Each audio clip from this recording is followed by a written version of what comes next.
গত সপ্তাহে শনিবার দিন অর্থাৎ আমরা যেহেতু শনিবার নিরামিষ খাই, তো সেই শনিবার দিনকে আমি এই রেসিপিটা বানিয়েছিলাম। এটা হচ্ছে ছানার পুর দিয়ে পটলের দোরমা।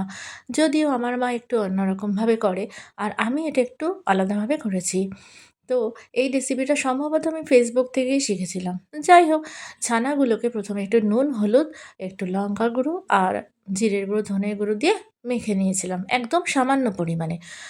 আর এদিকে একটু আটা দিয়ে আর সামান্য জল দিয়ে গুলে, মানে একটু ব্যাটার মতো বানিয়েছিলাম, যাতে করে মুখটা, এই পটলের মুখটা যাতে করে ভালো করে সিল করে দেওয়া যায়। না হলে ছানার পুরগুলো বেরিয়ে যাবে সেই কারণে।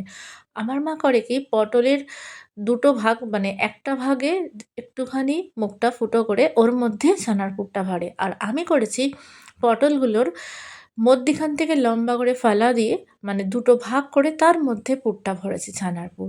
ভরে তারপরে ওই আটা দিয়ে মুখটা মেরে দিয়েছি, সিল করে দিয়েছি। দিয়ে তারপরে নুন হলুদ মাখিয়ে তেলে ভেজে নিলাম।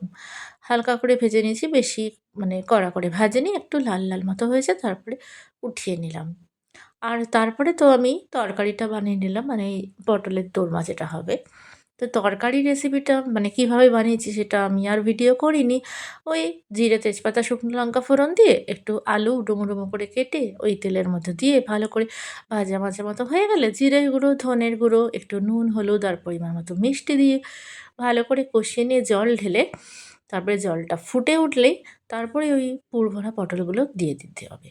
আর দেখো, ওদিকে যেহেতু আমার ছানার পুর কিছুটা বেঁচে গিয়েছিল, তো আমি করলাম কি, ওই ছানার পুরগুলো, মানে ছানাগুলো আমি এই ঝোলের মধ্যে মিশিয়ে দিলাম। তাতে করে স্বাদটাও কিছুটা বাড়বে, মানে ভালো খেতে হবে, আর গ্রেভিটাও একটু ঘন, ঘন হবে। সেই কারণেই আমি এই ছানাগুলো এর মধ্যে মিশিয়ে দিয়েছিলাম। আর নামানোর আগে আমি সামান্য ঘি আর একটু গরম মসলা দিয়েছিলাম। তোমরা চাইলে এটা স্কিপও করতে পারো। তো চলো, রেডি হয়ে গেল আমার ছানার পুর ভরা নিরামিষ পটলের দোরমা। এটা রুটি দিয়ে, পরোটা দিয়ে, ভাত দিয়ে সবের সঙ্গেই ভালো লাগে। চলো টাটা, গুড নাইট।